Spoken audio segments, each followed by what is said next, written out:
Hello, welcome to the Clan Blue podcast, our post-match reaction for Brentford as Aston Villa win on the road at a difficult place to go. I'm your host, Dan Rowlinson, joined by the lovely Neil Dunworth from the Love of Paul McGrath podcast, who's got a lovely neon sign. Neil, looks lovely. Yeah, it's a gift from a family member, I think. I can't remember who gave it to me. Damn, I think I've just got it wrong. It isn't even Christmas yet and I've already alienated somebody, I think. Oh well. Well, before we started... Oh, that is the wrong button. I apologise. Before we started, we've both got little children. We've both done the bedtime and bath time routine. You look a lot better than I do. I've been running around the house like a blue-arsed fly, so apologies for the rosy cheeks, the big head. I can't do much about the big head, to be fair, and the big red ears. Right, Aston Villa have won in a difficult game, Neil, for very different reasons, and we're going to talk through that in the next half an hour or so, but a huge, huge 3 points, that, isn't it? Massive, absolutely huge 3 points, and huge in a lot of ways. Like in anyone's wildest dreams on the 17th of December, did anyone think that we'd have a 4-point lead over Manchester City?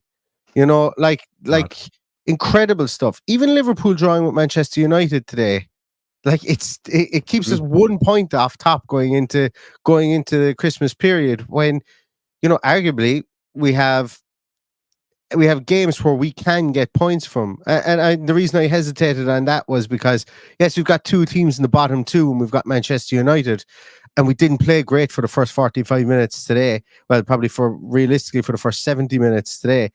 But the team came out with 3 points, and that's the beautiful thing about today. And it was, there was a lot of talking points in the last 19 minutes or so, or 29 minutes if you include the 10 minutes added on. But the team found a way to win away from home today, and we've got the best home record in the league, and we've the 6th best away record now. So, you know, talking about our away form being poor is we've fixed a good aspect of it with the Spurs win and with the Brentford win, and winning rises all boats, really. I wanted to wait as close as we could to full time in Liverpool Man United, and obviously we have had full time before we started. 0-0 in that game, as obviously everyone will know. It's big for us. I'm surprised Man United managed to do that. I've seen that it's the first time Liverpool have not won at home, I think, since the end of last season. Do you remember, by any chance, who was the last team to take points at Anfield? Was it us? It was us, yeah. The 1-1 draw at the back end of the season. We were the last team to take points off Liverpool at home. Obviously, they had a 100% record like Villa until today. Villa are the only side now in the Premier League to have won every single home fixture, which is unbelievable in itself. And we've now managed to find a way to start winning on the road as well, which has been the thing we've been kind of bemoaned all season, that Villa aren't that good at home. And like you said, that now puts us up to 6th in the away table, if you like. And this game specifically, and that ground specifically, we've not won there for however many years it is, back into the 50s or whatever, since we've been playing them again since 2016 in the Championship, and then the Premier League. By 10 games or 11 games against them now, we've won 1, and that was Aaron Danks' 4-0 madness last year. The rest, we've dropped points against Brentford every single game until today. So to get that kind of record out of the way is another big tick in Unai Emery's record-breaking boxes. And the manner of the way the game went as well, and we'll talk about the madness of the last 10 minutes or so, but to be behind and not playing well and still find a way to win. Yes, whilst Villa may not become Premier League champions this season, that is the stuff of champions. That is the thing Premier League champions do. They find ways to win, even if they're not playing well, away from home as well. I agree with everything you said, and I would even add a small piece into it, that as well. We capitalised on, you know, when another team shot themselves in the foot with Ben Mee's red card, we capitalised on that. Within 6 minutes, we were level, and then there was only one team in it. There was one team in it then from there on in, you know, 11 versus 10. Villa smelled blood in the water, and they went for it. And I thought in a lot of ways, obviously I mentioned we didn't play very well up to the Ben Mee sending off. But I think one of the biggest things is that I didn't think that, you know, I thought their goal was fortuitous. Alex Moreno should have really cleared that ball, and then he has a little stab at it, really, Lewis Potter, and it goes into the back of the net. But fair play to him, you know, it goes through a load of bodies, and they were the better team to get that to get that goal. But we could just as easily have been 0-0 at that stage, and we were riding our luck. But then once our luck changed, we capitalised on it, and we looked by far the better team. Changes as well that Unai Emery made, shuffled the deck, and we're an awful lot more there was an awful lot more input, I think, from some of those players that came in as well. Yeah, it was similar to the Arsenal game in weird ways, that we were not the best team in the game, but still managed to find all 3 points. That the Arsenal game was very different. They had a lot of the ball, they had the chances, and we found a way to have a bit of grit and determination to come through that. But likewise today, for the first, well, I know you mentioned that we didn't play great, and I agree. But we did have a lot of the ball throughout that game, a lot of just kind of not aimless. It's kind of harsh. We didn't create some chances, but not the usual kind of free-flowing football that we're now used to. Not kind of like passing, kind of keep going back to one side, nothing there, okay, we'll come back, we'll go again, we'll try a different way, nothing there, okay, and just kind of keeping the ball, not really doing anything, playing in front of Brentford and just not being able to break them down. And that's the way that Villa have struggled in the past. When we've got to go and break a side down, we can't do that. And it did feel like, oh, maybe this is going to be one of those where we should have scored some chance or hit the target at least with some of the chances we did have. The Matty Cash one, I think it was difficult, but I think he should be hitting the target. And the Ramsey one is the one, isn't it? The way he's kind of hit that effort to not even hit the target is poor. And we'll touch on Ramsey in a second, though, because I think he was rusty for obvious reasons. But in other years, Villa lose that game 1-0. Or maybe we get back into it and we get a 1-1 and we probably go, oh, that's a decent point, we move on. And for a mid-table club, that it would be a decent point. You've come from behind. You've got a point at a place where is a bogey ground for you. Happy days. That's okay. For this Villa side under Unai Emery, though, that wants to be in the Champions League or the title race, a point wouldn't have been a good result, even from behind. And then to go down to 10 men for Brentford as well, a point would not have been a good result. Yeah. You want to go and win in those situations, because the clubs that are at the top, if Arsenal go to that game, Liverpool, Man City, they find a way to win. And that's what Villa did today, and that's what's so key. And as much as we can talk about the title race, and we say that it's in every single episode, it's building that gap behind us. I think it's 9 points now to even drop out of the top 5, which is ridiculous. 4 points ahead of Man City in 4th. It's unbelievable, isn't it, that what we're doing here, and that we're all kind of waiting for, I think, as kind of pessimistic Villa fans by nature, when's this going to end? This will end at some point. But it shows no signs of ending, so long may it continue. And that's the thing, like, no matter what happens, we would be ahead of Man City at Christmas time. Yeah, which if you'd have said that at the start of the season, you'd go, well, Villa must be near the top then. And we are. Yeah. It's not Man City having a terrible season and we're 9th and they're 8th. We're 8th and they're 9th. It's that, no, they're still right up there, but we're still above them. That's mad. Yeah, it's not like last year where we were holding an 11th for ages and couldn't leapfrog Chelsea. And then once we got up above Chelsea, then we got into Europe, obviously the European positions. But this year we are where we are on merit. It's not because any other team has been poorer than they have been traditionally. It's because like the teams that we've beaten have been like we've got the best points per game ratio of any team against teams that they play when they've played a team, if they've been in the top 10. And I'll try and explain that better. So when we've played teams and they've been in the top 10 in the Premier League, now some of those teams have dropped out of that top 10 now, but when we played them, they were in there and they were on form. We've the best points total against those teams, point per game total against any of those teams in the Premier League. And so it's not like we're just beating teams we should be beating. We're beating teams around us and beating teams at the top of the league. Will it last forever, as you said? I don't know. Will it last forever? And I gave an answer before about are we in the title race?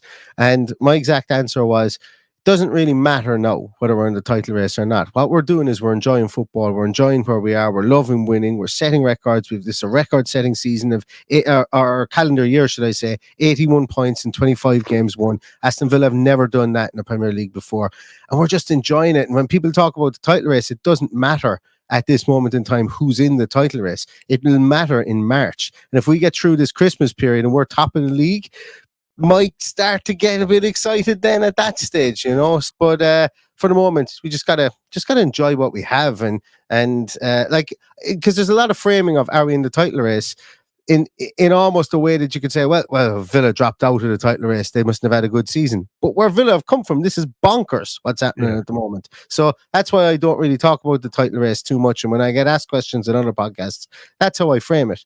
I'm like, anyone else can talk about us being in the title race, but that's somebody else putting their expectation on us as fans to want to be in the title race, which we do. But our expectation is that if we win it, absolutely brilliant. I won't wear pants for a week. It'll be absolutely fine in my world. But if we finish in the Champions League, I just won't wear pants for 2 days. And you know, so it's that kind of stuff that we have to take as football fans. Not every single team has to be in the title race or has to feel the pressure of a title race. They just got to play every game as it comes, and that's the way I'm seeing it at the moment. It's interesting you mentioned the record in 2023, and we're doing our end of year special tomorrow, which I'll talk about at the end, where we look at 2023 as a whole. To get 81 points in a calendar year is ridiculous for Aston Villa. I think when Leicester won the league, again, we're going to talk about the title for a few minutes, and then we'll go on to some match-specific stuff. I think it was, mid-80s maybe, off the top of my head, they got to 84 or something like that, which is low from the standards that Man City and Liverpool have set over the last 4 or 5 seasons, with getting mid-90s to 100 points, which is, if you're going to win the league, you're going to have to get to 90-something, 92, 94, something like that. Can Villa get to 92, 94 points this season? I don't believe so. No, I think we've... can we? I don't think we will, but I'm not quite sure any other team will either. Look how many points have been dropped and spread around the league so far. Yeah, so when you're talking about 81 points in a calendar year, if Villa can get 80 odd points, 81, 82 points in this season, would that be enough to win the title? Again, probably not, but I think it will be enough for third place, maybe, and comfortably inside the top 4, in going straight into is it the group stage for the Champions League, or however it works, rather than a qualification round? I think they've changed the format. The Champions League is completely changing next year anyway. It's changed into one big massive league, and you play 10 games, five home, 5 away next season, and there's additional games and everything. So it's just our luck to get in there, and for the whole thing to be an absolute farce from production point of view or a logistical point of view, be just our luck. But I like to win it though, Neil. It doesn't matter, does it? However it's laid out. If you win it, you win it. If you go forward it, you go forward it. Absolutely. And there's going to be more money in it as well. And realistically speaking, that's what it's about. It's about elevating the Champions League. I mean, we titled our videos differently this year to be more YouTube-y, algorithm-based, to try and get as many people viewing as possible, because that's the name of the game, to get people to click. Not clickbait, it's very different. But a few weeks ago, we had a title like why Aston Villa must get into the top 4, and people saying must is a strong word, and I agree it was, but it's good for YouTube titles. However, the point we're at now, we must get into the Champions League next season. I genuinely believe that, because you have to bridge those revenue gaps, and we've said this argument a million times. But to be where we are now on the 17th of December, you have to at least qualify for the Champions League now, in my opinion. We're ahead of just a top 7 spot, I think. I think we genuinely have to go for top 4 to bridge that gap and bring in better players and all that kind of stuff. Sorry to cut you off on that one, but it's interesting you mentioned that, because I was only thinking about that 5 minutes before we went live, because I had a funny feeling the conversation was going to go down that route. I remember last year as well thinking about City or Newcastle are going to drop off. They're going to finish 5th or 6th, and it'll be Europa League, and it'll be great performance for them.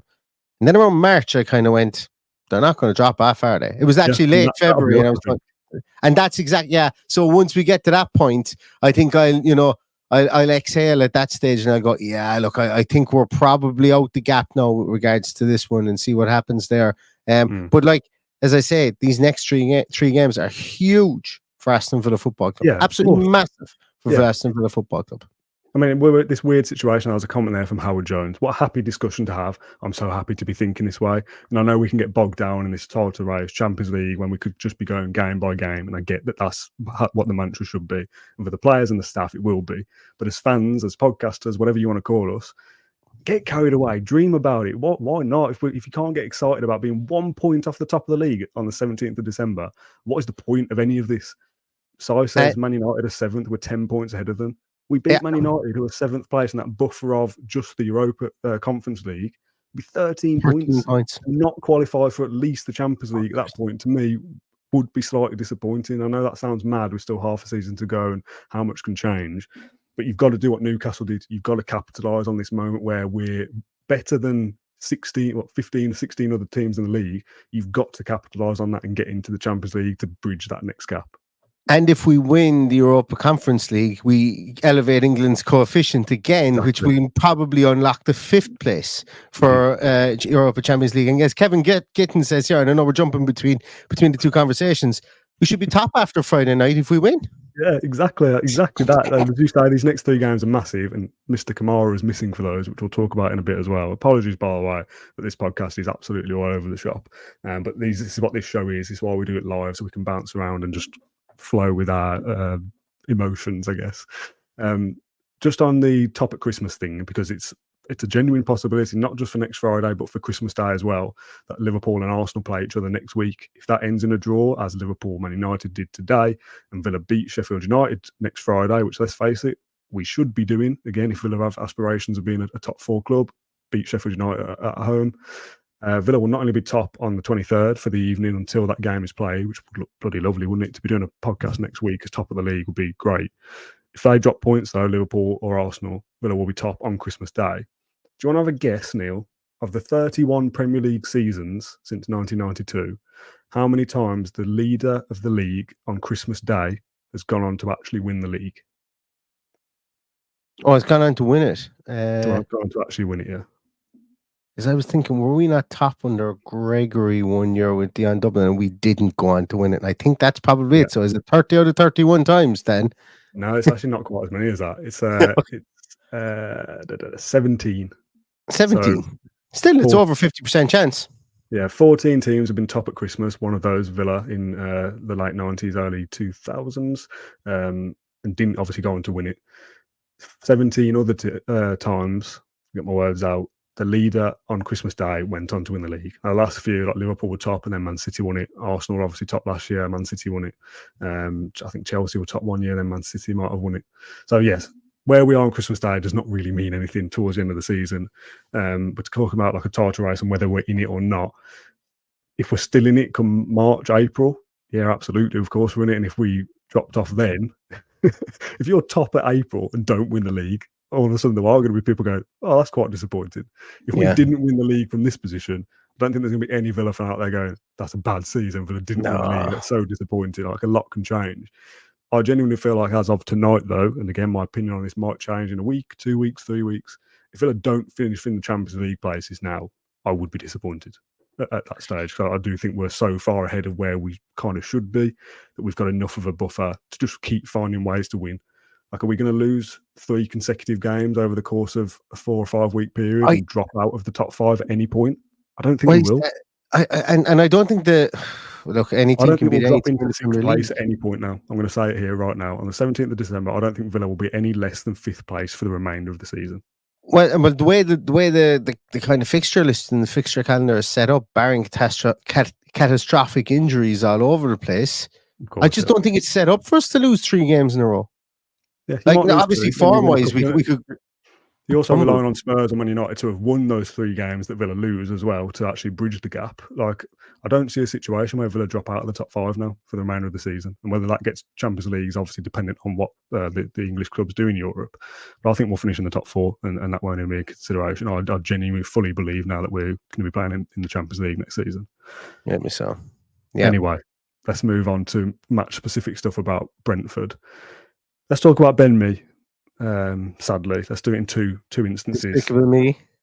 Despicable Me, lovely. I like that. That should be. I robbed it from Paddy. Because to my podcast. Let's talk about the McGinn one first of all. McGinn's kind of jostling rugby tackle on Ben Mee. Was that a penalty for you? Do you think? I think VAR. I think VAR got that one wrong. I think that probably was that one could have been a penalty. I think it could have. Like, I would have been calling for the other end as a Villa fan, and also VAR one where Alex Moreno pulls down Wissa as well. You know, and we can take off the claret and blue glasses now, even though we've just been speaking about potentially winning the league. I thought both of those were like, I know VAR can't overturn it for free. That it has to be for a penalty, and that was probably outside the box, so I could see it, but it was a clear pull. It was a clear tug of the jersey. The McGinn one was objective. I think who was holding who, and it looked worse from the McGinn point of view. But hey, I don't care. Let's get our fortune from VAR all we want, because it's now part of the game, and it's basically who wins the VAR battle has a better chance of winning the game. So let's take all those breaks we can get. Yeah, I totally agree. It's one of those where if it had been given, you'd gone, well, I've seen them given. You know, it's one of those, isn't it? It gets that cliche. But thankfully, it didn't go Brentford's way, and we kind of get away with it to a certain extent, I did feel. Let's talk about the red card for Ben Mee, which, as Adibi says in the comments, I'm quite shocked that's the first time in 10 years Ben Mee has been sent off. Me too. That astounded me when I heard that on commentary. It's his first red card for 10 years because I think he's a dirty footballer. We saw what he did to Bentley, to Wesley, of course, on, was it New Year's Day 2020 or 2021 against Burnley Villa, of course. Put Wesley out of football for a long time. The tackle today, Thomas Frank, not a red, he said after his post-match interview, which again, I think is utterly bizarre. But talk me through your process of how you saw it. Initially, obviously, the referee gives it as a yellow. VAR recommends a review. As soon as you see the first replay, I went red card. The contact is high. Yeah. For a split second, 2 feet off the ground. He's coming at pace. If Leon Bailey's leg is planted, that's a leg breaker. So how that is given as a yellow card to begin with, I thought was strange. To go and see it on VAR, rightly upgraded to a red card. But for Thomas Frank and a lot of the Brentford fans to be saying not a red is foolish. I think it was definitely a red. In real time when yellow was given, I was there okay. Then they replayed it, and I went, "Oh, that's over the ball. That's like Basuma. I know it's not as high as Basuma, but they get given all the time." And do you know what the stupid thing about it is from Ben Mee? He's no reason to make the tackle there. He's facing his own goal, and it's just a stupid, silly, stupid tackle. He's lost the game. As much as 100%. Moan about it, I think if Ben Mee stays on and it's 11v11, there's a possibility that Brentford win that 1-0, or maybe we get away with a 1-1 draw. 100%. Going, that's a decent result, to be fair, against 11. As soon as he was bring on a Nathan Collins. Capitalise here. We've got to go on at least get the point. We could be winning here. And obviously, it changed very quickly after that. But it's the most blatant red card I've probably seen this season. Yeah, it was a red card for me, but they're probably going to win that 1-0. They'd bring on Nathan Collins, who, I love Nathan Collins. Think he's a really good player. There's no way Nathan Collins could have been fit. Absolutely no way in the world he could have been fit. He's back 2 weeks earlier than he should have been. By what was said when he got injured as well, and he came on and he played the last 19 minutes of the game.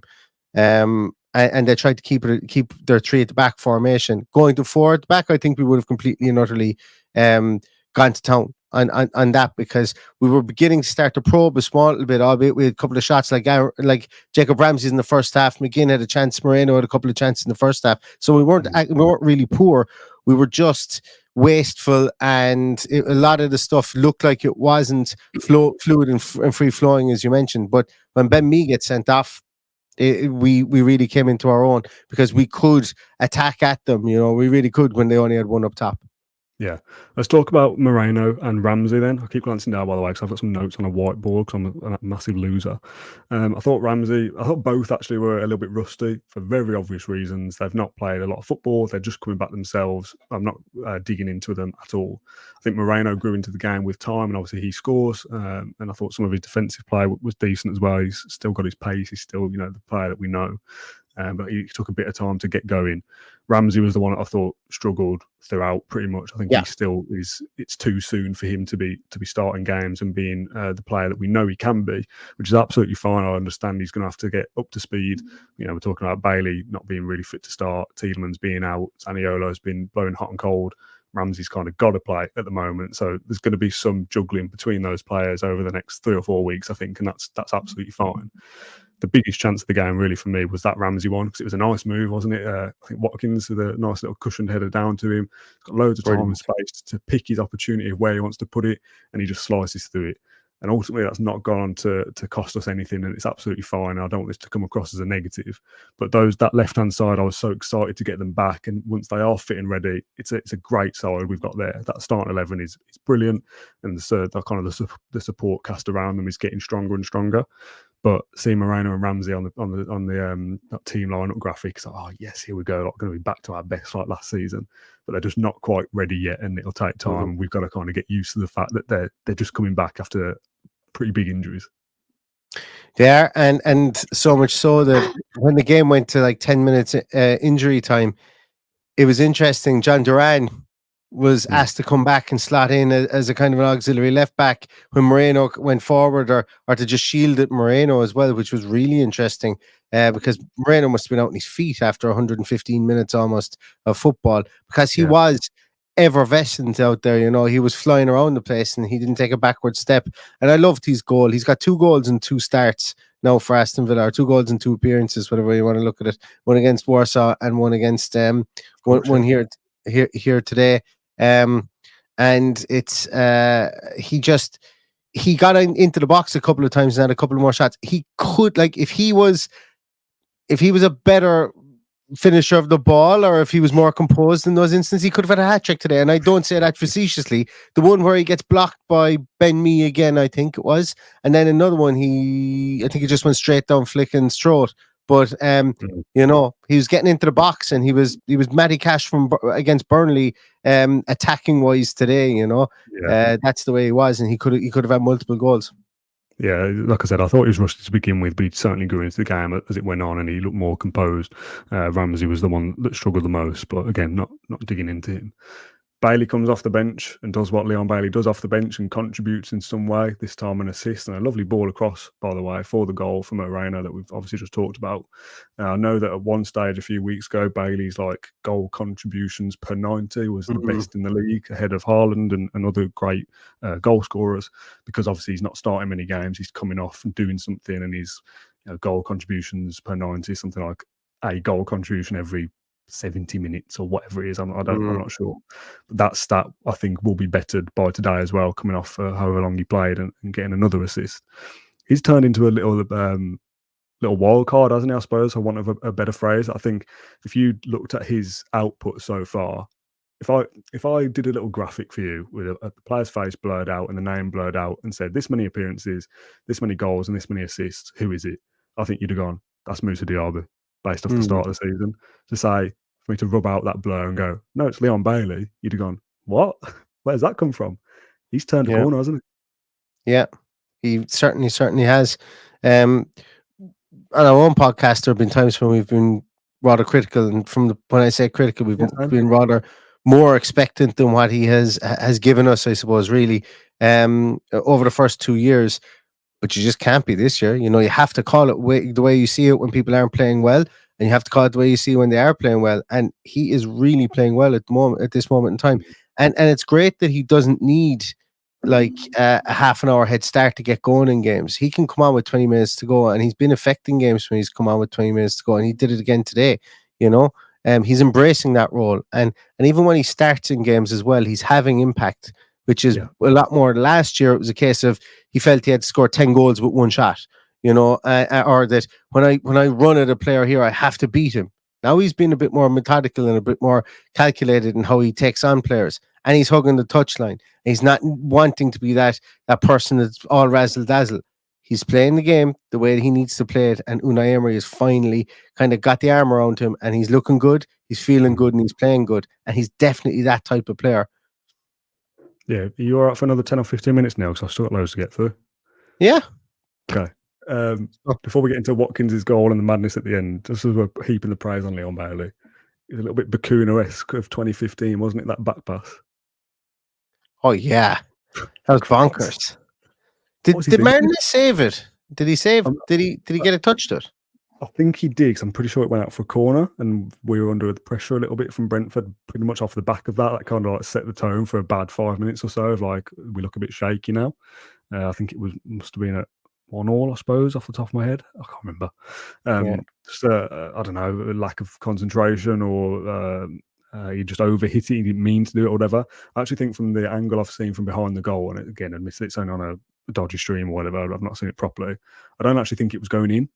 I don't think, but I'm not sure whether Martinez knew that. I just thought, I've got to get something on this just in case. And to be fair, he's done well to get across to it and deal with it in some aspect. But if that went in, given that we were just trying to get back into the game, as much as we can harp on about Leon Bailey doing well going forward, to overhit that from the halfway line is, bizarre. Adrenaline is what we call it. Yeah, maybe. Adrenaline. Yeah, maybe. Let's just put it down to that rather than anything else.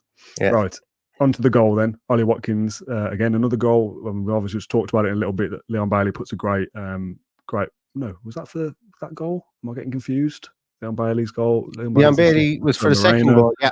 Yes, it came from a corner, didn't it? Which Villa went short with a lot of their corners today, which was something different, but it seemed to be working. I think we had 3 or 4 in the first half, pretty much straight after each other. We're all short.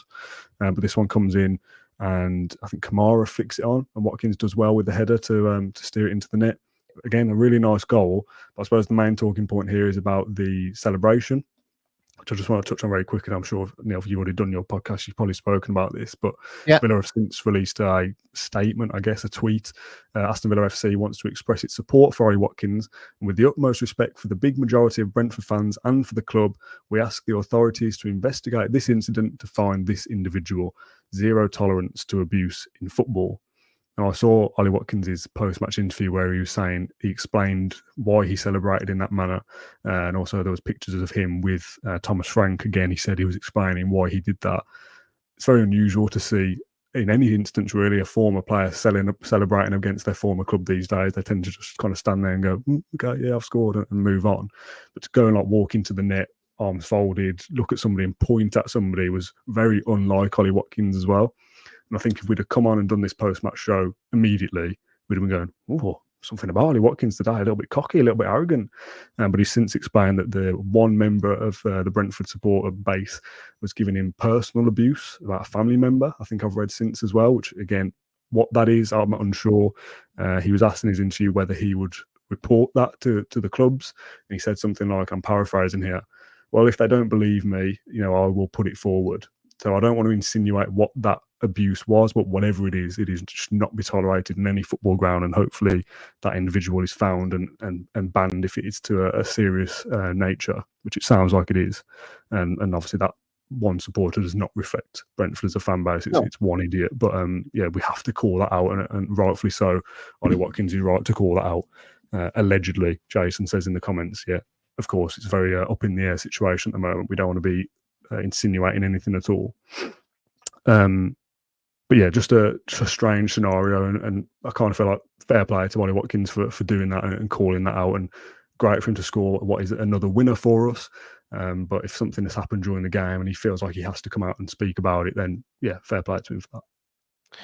Yeah, on the whole, celebrating in front of your former fans, I don't care about that. I'd celebrate if it was me. Would you? It depends on the player for me, but Ollie Watkins is achieving more with Aston Villa, and I'm just trying to think how many seasons he spent at Brentford. I don't know, was it 3 or 4? So I'm just thinking, has he been here at Villa longer? So look, I think there's a point of diminishing returns from doing something like that. He's obviously loved by the fans for all the goals he scored at Brentford, and he wouldn't he's not a cocky player. He's not a bad player. He's a keep your head down player. He's he comes across, realistically speaking, sometimes he comes across as being dry, to be honest with you. He's like a Michael Owen type character at times, not to that degree, but so for something like that to happen, he must have taken it to heart, and it must have been, whatever it was. But yeah, who cares? He scored. We won. My view on it is he scored. We won. They all piled into the back of the goals. Your man said, there was no way any of their players heard what was said, because Goddard goes in and starts pulling at Ezri Konsa to get him out of the way, and then at Ollie Watkins, and I know Goddard has been there for quite a while, but then afterwards, literally, you just see all the Brentford players piling and pushing the Villa players, and then it was the Villa players came in after that. It was a thing and nothing. I think from what Ollie Watkins did, the fan obviously did something, or allegedly did something that was untoward, and let the authorities stamp it out, because there is no place for it in football. If it was something that was illegal to that nature or whatever it was, and look, Ollie Watkins had the last laugh. It's like the fan running on to punch Jack, and Jack sticks it in the back of the net then against Birmingham. We get the last laugh, and at the end of the day, that guy, if whatever happened is proven, may not have any laughs in G-Tech Park anymore. G-Tech Park. Yeah, I fully agree. Yeah, if there's any wrongdoing done, it will be discovered and dealt with in the right manner. But what we know about Ollie Watkins, and admittedly as fans, it's only what we see outwardly towards media and interviews and that kind of thing. He does not seem the type to react like that. This isn't Jamie Vardy we're talking about, who's a known wind-up merchant. So something serious must have happened for him to do that, and that's probably as much as we should probably say on it at this stage. But just wanted to mention it at least. Just on his kind of celebrating in front of your former club, you're right that at some point, if you've played for your current club longer than your former club, you kind of doesn't not that it doesn't matter, but you're over it by that point. He was at Brentford from 2017 to 2020, playing, according to Wikipedia, 132 games. He's obviously been at Villa since 2020 for 126 games. So he's just shy of having more games for Villa than Brentford. Incidentally, he's already got more goals for Villa with 49 versus 45. So yeah, at some point, doesn't matter whether you celebrate your former club because you've been at your current club longer than you were at your former club for. Anyway, right, let's move on. I suppose the Watkins thing arguably sparks the last 10 minutes of madness, maybe. That's what Watkins himself said in his interview, that it was maybe the catalyst for that bit of head loss at the end. I'm very wary of how I talk about this next bit, and I'm going to be open and honest about that because we're recording this, 2 or 3 hours after full time, which is longer than we normally do. But I genuinely normally look back on things a day or two later and sometimes feel differently about how I feel today when the match has just happened.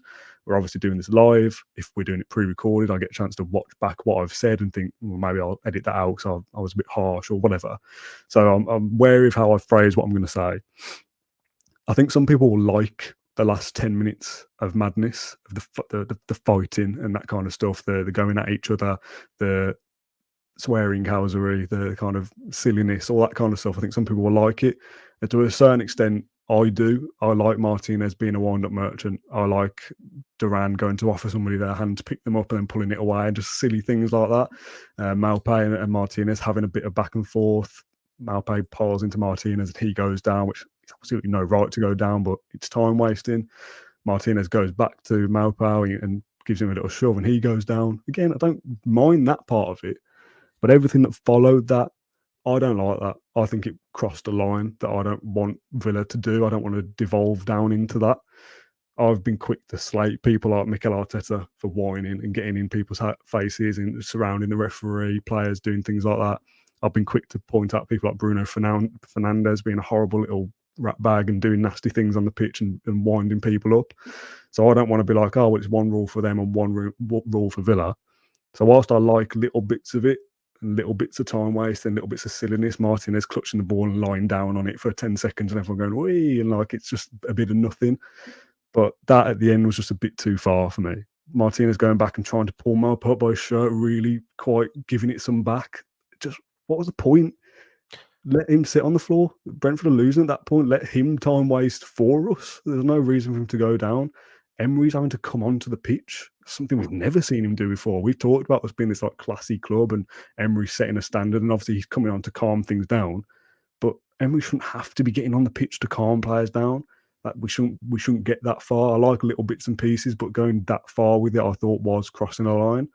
Kamara, what is he doing really at the end? To get yourself sent off when you're winning the game, you're away from home, it's a big win. You've got 3 big games coming up, and I know as much of them, as you said earlier, are 2 matches in the bottom 3. Sheffield United at home and Burnley at home, which Villa should be able to win without a defensive midfielder that sits in and breaks up play and whatnot. We should have the quality to beat them anyway. The Man United game, though, you need somebody like Kamara in there because no one in the squad can do what he does. So to get yourself sent off and lose your head in that way of putting a hand around the throat or leading with the head and all that kerfuffle at the end, I thought that was too far. What did you think? Yeah, I don't mind. I don't mind a bit of fight, as you said there. I don't mind players backing up other players. But I suppose, like from the Emi Martinez point of view, like he's a leader in the team. He's a World Cup winner. He's a big aura. He's a big presence within the team. And if he doesn't pick up Neil Maupay, Boubacar Kamara, he doesn't get a red card. You know. And as you said there, and we were talking about this beforehand, and this is just the facts of it. Like, you know, if beforehand, if Martinez stands over Neil Maupay and says, "Ref, he's injured.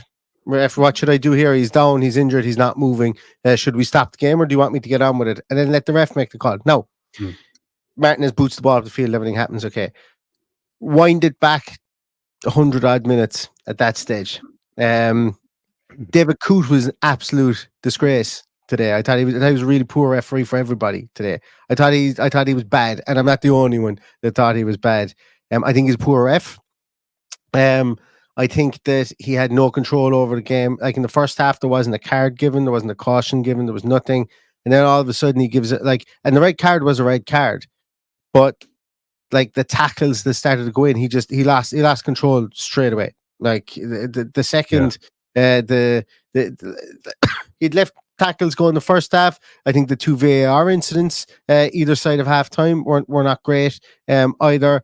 I just think overall the refereeing performance was poor. He lost control of it, and it devolved into this at the end. Now, saying that players have a right to professionalism, but there is passions, there's adrenaline, there's the fact that Villa were 1-0 down and scored 2 goals in the space of 8 minutes, and the second being in the 85th minute to keep their title charge. Title charge after what we spoke about at the start going, so I can understand where the passions come from, but when we have leaders, we got to put ourselves in the best position. We've got very few players on the team or on the field that are over the age of 30, and that was one of them. And that's not to say that once you get over the age of 30, you become a model citizen. Far from it. I'm 38 myself. I can attest to that. But I think if you were to put my hand on my heart, if you were to put your hand on Unai Emery's heart afterwards, he will say that, and he will say we had some really experienced players. We had some players out there that were, and I think he would probably call Martinez out and say, "I like what you do. You're a brilliant goalkeeper. You kept us in this game. You made some super saves." And Boubacar should not have been putting your hands in anyone's face. It's his fault he did that. But you don't pick up Neil Maupay. The pile-in doesn't happen. The pile-in doesn't happen. Then somebody isn't in the situation to do that. So it's the butterfly flaps the wings kind of scenario in that instance there. I'm very happy to see the players back themselves up as long as people don't get sent off. Yeah, absolutely. People don't get sent off for it. I don't want to come across like some football prude here that I don't like the violence and all that kind of. I'm fully on board with the silliness of Martinez doing the things that I mentioned earlier, but I think there's a line you cross, and Kamara crossed that. Martinez was booked, as was Emery, which again we've talked about, like this kind of setting the standard of being a classy operator, and that wasn't what I associate with being classy operators. That last few minutes, as much as we won the game, taints it as, we kind of lost our heads here. To title winners do stuff like that. To teams in the top 4 do stuff like that. United did it for 20 years. Yeah, that's actually absolutely fair. United got around referees and piled in on top of other players for 20 years. There's an argument that, and this, I've got a couple of comments here that I won't flash up, but I'll read because some of them include language that I shouldn't be saying. From Ty, who says, "We've been such a nice club for such a long time, and it's okay, but we need to change that, and we need to be totally ruthless." And I agree with that. We are way too nice sometimes, especially under Dean Smith. It's this nice guy kind of attitude, and I agree that we need to be harder sometimes. And Villa are that a lot of the time, but I just don't think there was any need for Kamara specifically to do what he did. We're going to miss him for 3 games now. And as much as we should really still be winning Sheffield United and Burnley, Man United, we've got a better chance of winning with Kamara than without him. And even if we drop points in any of those games now, we'll be thinking we're missing something in midfield here. We'll look back on that and go, well, that was silly to get involved in that because you've cost us now. And fingers crossed it doesn't do that. I've split the comments. Some people saying well said, completely agree. Some people saying no, Emmy's right. He's the best goalkeeper in the world. Let him do what he wants. That's just his character. I like the fighting. It shows that we're together. Agreed. I could get that, like piling in together, as you say, sticking up for each other. But McGinn, who is the captain, was fuming with Martinez. Yeah. So if he is, and Emery is saying afterwards that we'll review the situation and we'll analyse what went wrong at the end, he'll be fuming with it as well. You don't shoot yourself in the foot and do what Ben Mee did and go and get yourself sent off and suspended for 3 games at an important time. For Martinez, like maybe Kamara is thinking, if I do something here, maybe I'll save Martinez because maybe he's borderline getting a red card here, so I'll do something worse to kind of take the heat off him, maybe. Because I'd rather lose Kamara for 3 games than Martinez for 3 games. But just, I don't know, I just thought, I don't want to delve into it too much. So again, I'm fully aware that some people are going to think I'm being too whatever about it, too soft, if that's the right word. But I just didn't like it. Ultimately, it's not really mattered because we've gone on to win the game. But there was 10 minutes added time, and that time wasting gets added back on. There's still going to be 3 or 4 minutes after that. What if we lose Kamara and then concede? And it does affect us today as well. Like, again, I feel like we've kind of got away with that. So, some people will say passion, some people say fight, some people will say you've crossed the line. And I think it's okay to have varying opinions on that. But I don't like us to cross that line too often, I think is how I feel about it. But like I said before, maybe in a week or 2 I'll feel differently about it, and I'll look back on this live stream and think, oh, what was I saying? I was getting too emotional over something that doesn't matter. But as of tonight, I just think we can be better than that last 5 minutes, and I would like us to be better than that. Yeah. And I will also caveat saying, if we need to have one of those and not get red cards in every single game, and we get 3 points from every single game between now until the end of the season, as I said, the week without my pants on, I have no problem with that. You know, we win the league. There will be spontaneous nudity all over the place in celebration, and that's I don't care at the end of the day. It's only, like if we didn't get a red card in that instance today, I genuinely would be sitting here going, don't see the issue with it. The only reason I see an issue with it is because we got a red card. Yeah, 100%. Yeah, you've just summarised it better than I have in the last 10 minutes. We'll call it a day there. Please let us know in the comments for which side of the argument you fall on. Was that too far? Was it passion? Was it just a bit of fight? Let us know. Don't dig into us too far if you disagree. We've done 45 minutes of good football chat. I think we've covered most things from the game. We tried to go a little bit longer tonight because tomorrow's Monday show will not be about Brentford. We generally do the post-match show as a reaction to the game, and then we dive deeper into talking points around the game on the Monday show. But tomorrow's Monday show is a live special at 4:30 p.m, and it's our 2023 season review, where we look at the calendar year as a whole, pick our goal of the year, player of the year, favourite moment of the year, all those kind of things. It'll be me, John Townley, Rob Warner, and Matt Kendrick doing a roundtable chat about 2023 as a calendar year, live on YouTube, where you can join us at 4:30 p.m. and get involved with your comments, your suggestions for goal of the year, player of the year, all those kind of things. This is the nearest Monday that we can do this show, because obviously Christmas Day is a Monday and then we're into 2024. But yes, there's still 3 games to go in 2023, but we're going to take stock of an 81-point haul, pick the best bits of that. So if you can, join us on Monday at 4:30. If you can't and you only can catch up with that, please do. I'm sure it'll be a good show, and I'm very much looking forward to it. Put it out on Christmas Day, then. Put it out on Christmas Day. I find Christmas Day to drag on. Don't get me wrong, I love Christmas. I'm Mr. Christmas, hence the white beard. But that's not real at all. That's I diet white. just to reflect my inner Santa Claus. I always struggle around looking for something to do on Christmas, and there's never any podcasts. And I listen to about 10 hours of podcasts every day. So put it out on Christmas Day, and don't bother doing it tomorrow. Then I'll tell you what, Neil. We've got something else for Christmas Day. Oh, actually come out on Christmas Eve. We're filming a Christmas special episode, as we do every year, on Wednesday, which is the 20th, and that will come out on Christmas Eve. So if you want to save that, Neil, for your evening on Christmas Day, there will be a Claret and Blue Christmas special. Spoiler alert for people that have watched to the very end of this. It's a quiz, which is what we do every year. And I'm the quiz master this year. And I've come up with some fun, different games, hopefully, rather than just boffing out on general knowledge. Boffining, is that a word? Being a boffing? Yeah. Boffin? Oh, I don't know. Absolutely lost. Is that one of the questions for the quiz? Yeah, please spell boffining. Yes, nerding out is probably the better phrase. So tomorrow, 4:30 p.m, we're live on YouTube doing our 2023 review. Please join us if you can. If you can't, it will be available on podcast platforms and whatever, as usual. Wednesday the 20th, we're filming our Christmas special, which will come out on Christmas Eve. Before that, obviously, we'll preview Sheffield United, and the Sheffield United game is the 23rd. Is it 22nd? 22nd on Friday. Yeah. So we'll do a post-match show for that as well. So our usual match content will be here this week, and we'll also do Boxing Day as well, of course. No days off over Christmas. But yeah, look out for our Christmas special this time next week. In fact, it'll be next Sunday. So long-winded outro just to explain where we are. Thank you everyone though for joining me. Thank you, Neil, for sharing 45 minutes of your time. Very much appreciated as always. If you enjoyed this one, please leave a like on the video and subscribe to Claret and Blue to keep up to date with all that content I've just talked about. And we'll see you very soon, aka tomorrow. Cheers everyone. Bye-bye.